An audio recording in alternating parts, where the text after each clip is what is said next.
I am so grateful to be with you today, to be able to take a deeper look at this question: who am I serving? As we dive into our new theme, building a consciousness of sacred service. My journey has been about getting clear on who and whose I am and who I am serving. I have learned to ask myself, does the act of service I am involved in now or might be contemplating to put up my hand for come from a realization that the highest and best for all is happening right now? Do I think that I can bring something to someone or a situation that otherwise would not be available to them? Or do I ask, is this mine to do now? And I found my clarity around these two questions, which took me a long time to figure out what those questions were, will form a conscious intention for me in sacred service. So, my message today is about being in sacred service as a spiritual practice. Sacred service is being defined closely with the Sanskrit word seva, which describes the act of selfless service, purposed to the collective benefit, without personal attachment or gain in the outcome. For me, I desire, to give fully of myself when I give. And I must remember to prioritize the taking care of myself to ensure that my cup is always full. And to this end, I get to feel a sense of freedom and joy in contributing to a world where we all can learn to be love, and be loved more spaciously and graciously. I'm reminded of a quote from Carl Jung, who said that to be able to give something, one has to be something. One must consist of gold and not of hunger.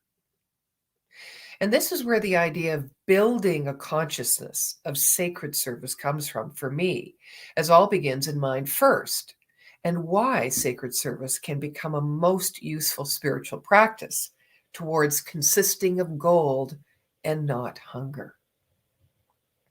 Now, I'm defining spiritual practice. I'm sure you've all got your own definitions, but for me, it's a regular engagement or performance of varied actions and activities that I undertake for the purpose of realizing a direct experience of the infinite spirit or God that dwells within me.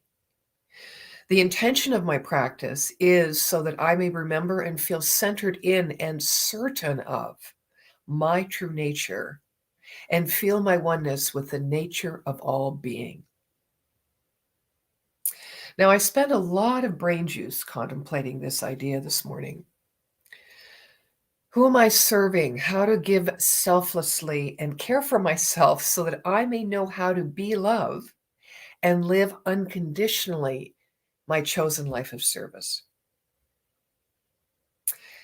How to find the most salient points to share relevant to this question, excuse me, that I hear many ask, especially at turbulent times in our humanity's history.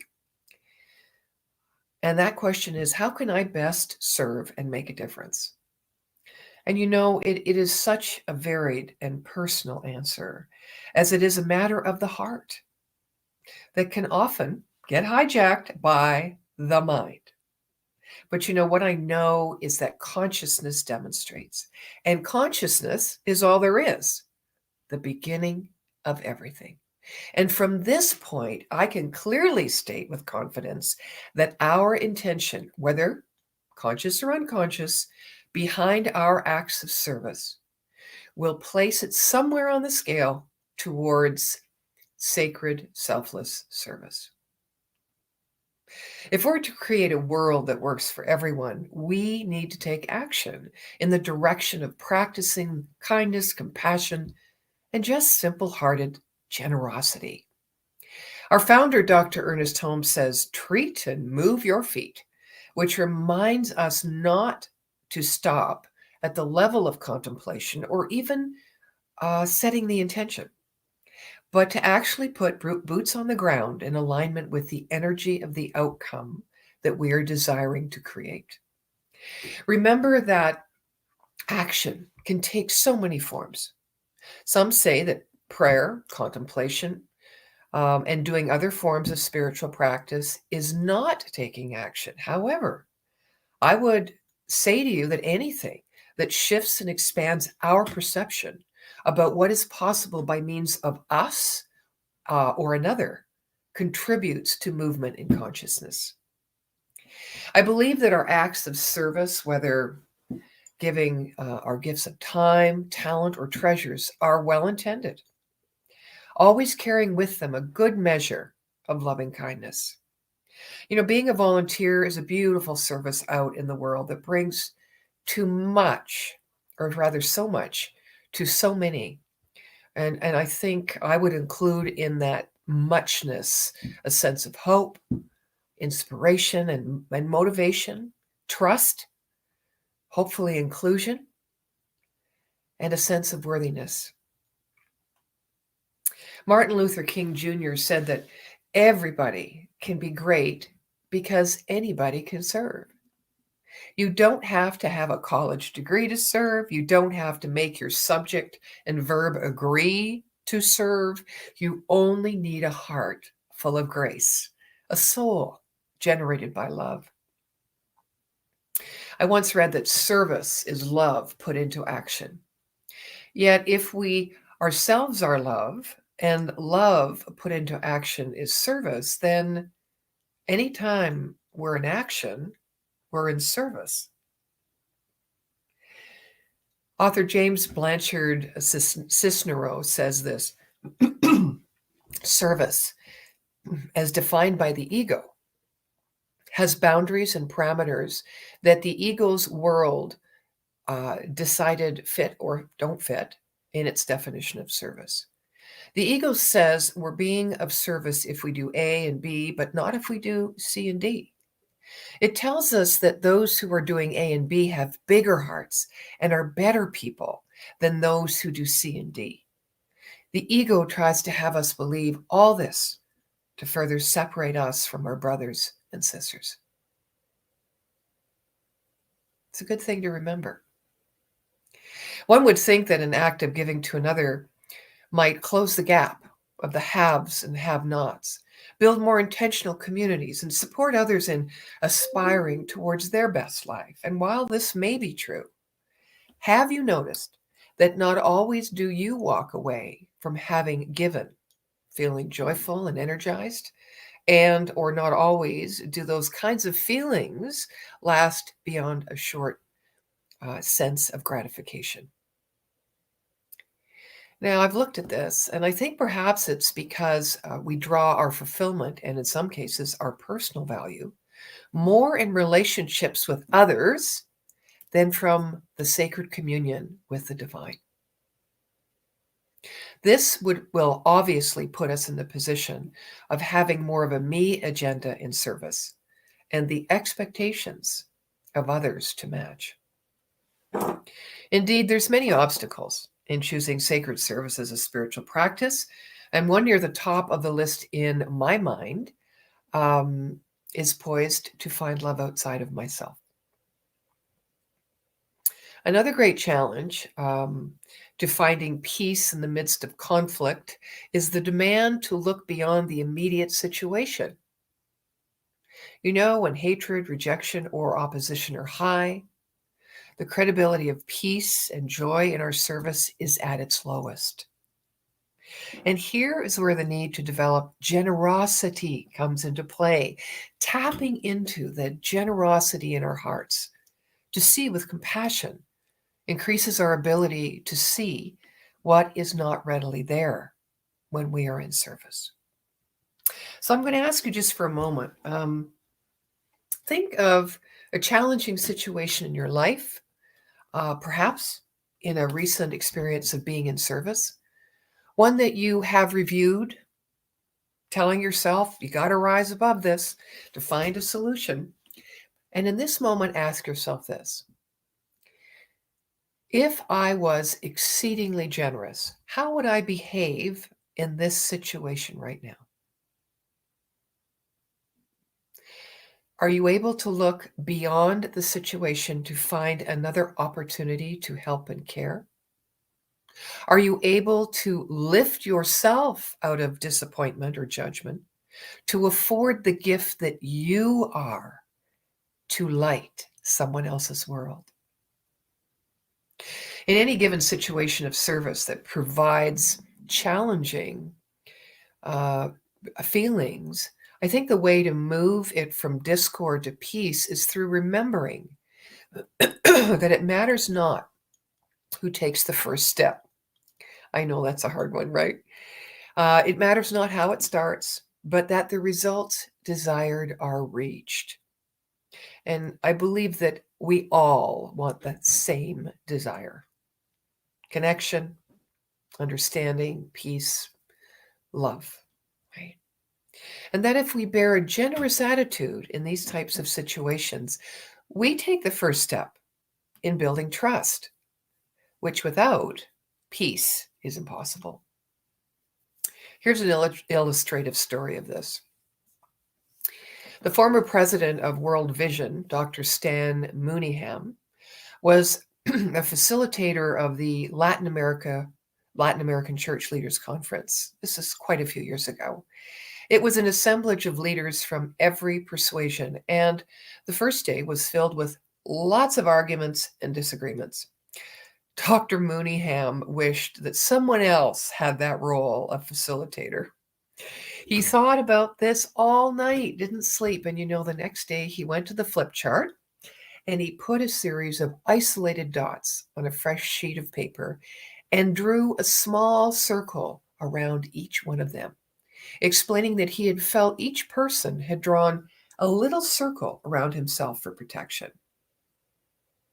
Then he drew a large circle that circumscribes the entire page and quoted from Edwin Markham's famous poem.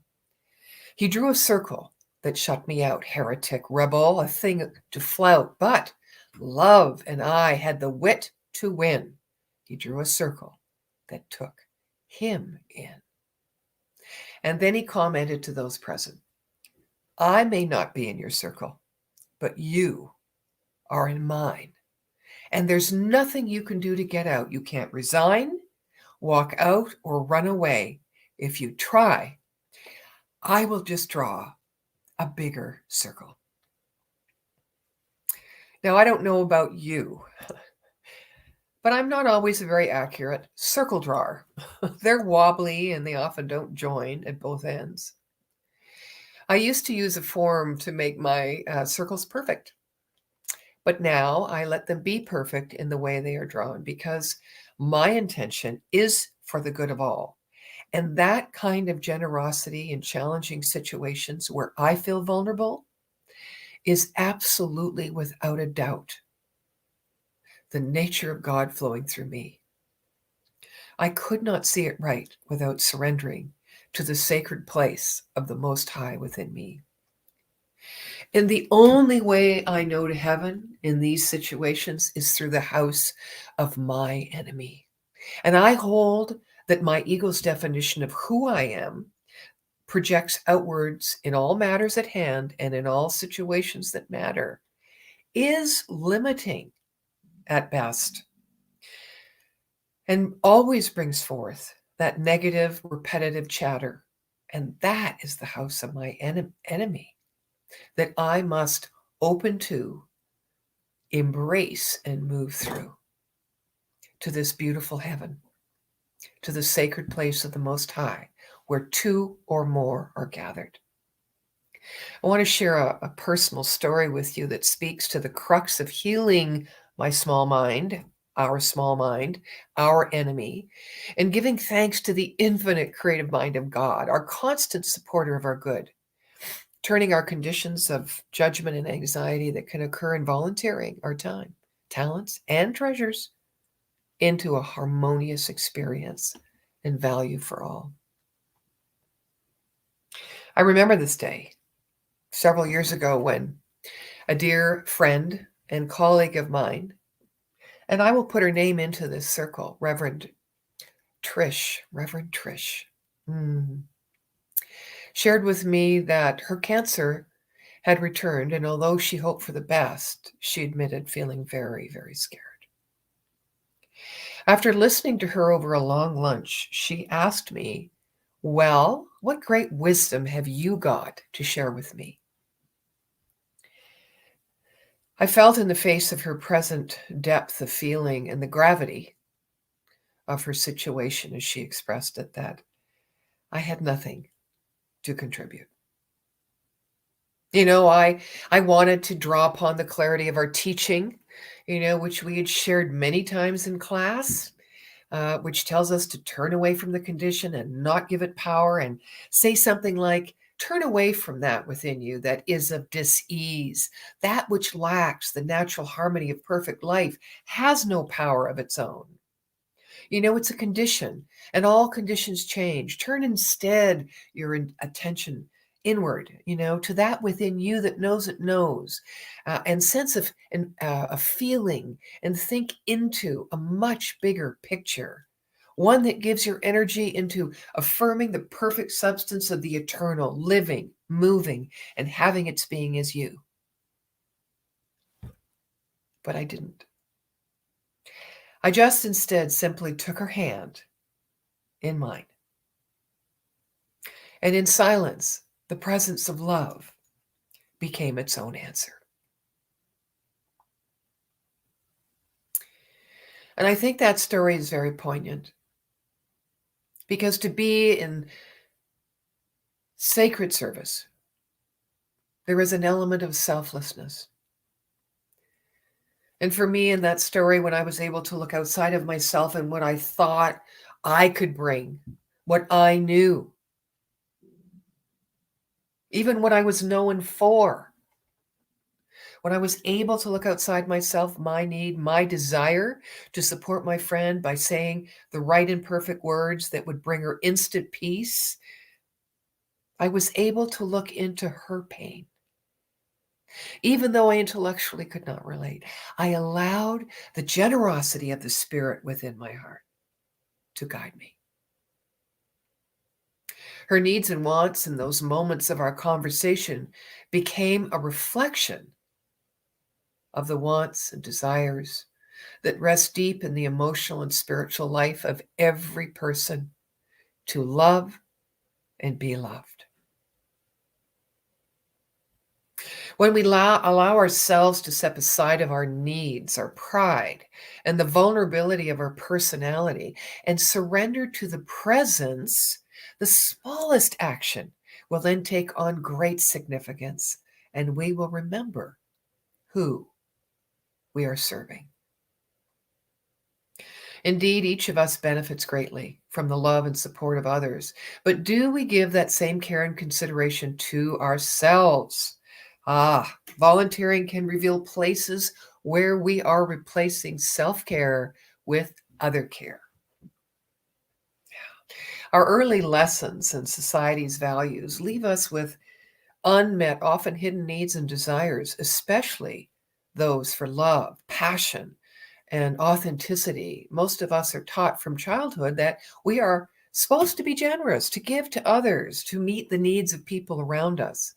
Jung's insistence that we eat the gold in the world and accumulate abundance differs from our early teachings and runs against society's sets of demands for feeling successful and worthwhile. This runs along the same lines as deny yourself. That's referring to your ego, however, not your aliveness. Deny yourself. This is important. It was for me, so I'm assuming it will be for you. Forgive me for the assumption that denying yourself, that idea, is referring to our ego, not our aliveness, our spirit. Our aliveness is sacred, and we must protect it like a mother bear protects her cubs. If you put your partner or the stability of your relationship ahead of your aliveness, you probably will end up on a road most traveled. I think the best gift you can give your partner, your friends, your career, your gift and service, is a self that is in love with life. And that usually means being sacredly selfish about 3 areas of life. The first is our inner voice. One thing I've always loved about Jesus was how he modeled this. Most of us see Jesus as a very unselfish being, but if you try to distract him from following his inner voice, look out. On one occasion, Peter tried to do that, and Jesus called him Satan. Before you listen to or get distracted by any other's voices in your life, hear yours and give it priority. The second area I've found to be is our creative path. Each of us has come into this world to make a contribution. We're here to express ourselves and offer our gifts. That's what I mean by our creative path. That may mean being anything from be anything from raising children or starting a business or being president. Our aliveness is intimately connected to how fully we live our creative path, and we must heed the call, however many times it might change. And I think the last of our areas of activities. Engaging in activities that make us feel vibrant and alive, for me, is the last component of sacred selfishness.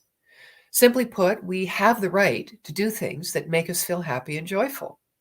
Our role in life is not to help everyone else enjoy life, but to model joyous living for them. I learned that most profoundly in my last 11 years living with my mother and caring for her before she passed on. I would wake up every morning. I would beat my head against the wall. I would ask other people for advice. I would check out the internet. How can I make her happy? She's so miserable. And then I realized it ain't my job. So I had to define what being a good daughter was, and often over and over again. And I'm going to say something a little controversial here. The idea of spending quality time with your children, your mother, partner, needs rethinking. If it means you must cut out activities that rejuvenate and enliven you. So may we learn to give because we want to, because we are called to, because another's actions inspire us in that moment, because we see God in action, or just because. And as we build our consciousness of sacred service through spiritual practice, that deep, abiding, intimate recognition of the presence within us as source, we will release any gift given from a sense of obligation, a feeling of guilt, a need for atonement, or a feeling of unworthiness. Here are a few things I have observed about myself as a giver along the way. I used to give to get, and I was attached to the outcome. And now I understand and take great joy in simply the practice of giving without looking for any return from the person, the organization, or, and hear this one, even the universe. I don't even look for a return from the universe, even though as I think and I act and I feel, I imprint the universal law of mind, which cannot help but impersonally and affirmatively return to me the energy of that which I have put into it. I don't look for that. I thought that being a generous, open-hearted person was also a way into others' hearts, into circles of influence, even a justifiable reason to escape obsessing over what wasn't working in my own life or what I didn't have, or even to make amends for times of the past. And I have learned that giving from my heart, irrespective to my life condition, simply builds trust in my value as a human being without the messiness of codependence. I've learned that my job is to be responsible for myself, my thoughts and actions, taking great care in sustaining myself first so that I have the physical, mental, and emotional resources with which to share spontaneously wherever I am guided to do so. And the golden oldie, last but not least, I have learned to open up to be a gracious receiver so that I can complete the circle and participate in the flow of reciprocity. Freedom is not gained by retreating from the world, but by engaging the world and understanding it as the expression of our own consciousness and energy. I love what Rumi said. If you could get rid of yourself just once, the secret of secrets would open up to you. The face of the unknown, hidden beyond the universe, would appear on the mirror of your perception. So the next time you become disillusioned, upset, lacking in resilience, or finding fault with life, or even in a commitment of service, choose to be of generous spirit rather than of small mind. You know, it is our absolute nature to do so and to be so. We have this lying awaiting within our hearts every beat. Let it sound out. Let your generous nature be in sacred selfishness, freely, fully, and joyfully giving itself in sacred service. Trust me, it becomes you.